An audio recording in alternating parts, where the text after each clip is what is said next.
Welcome back to the channel. In this video I'm going to create a quick in-depth review between these two streaming services, which is FuboTV and DIRECTV stream.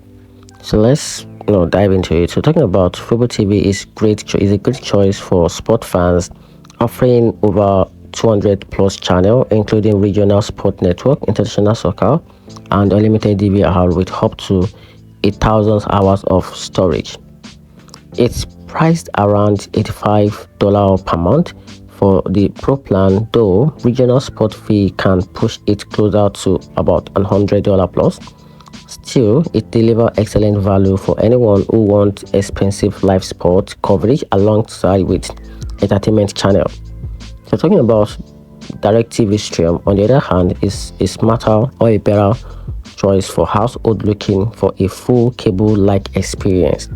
It offers up to 2 whole free channels and a strong coverage of news and entertainment and unlimited DVR.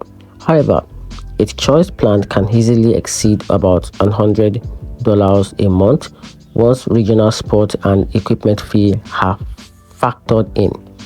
Overall, FuboTV is the better pick for sport lovers, while DIRECTV stream works best for families wanting a more traditional TV package.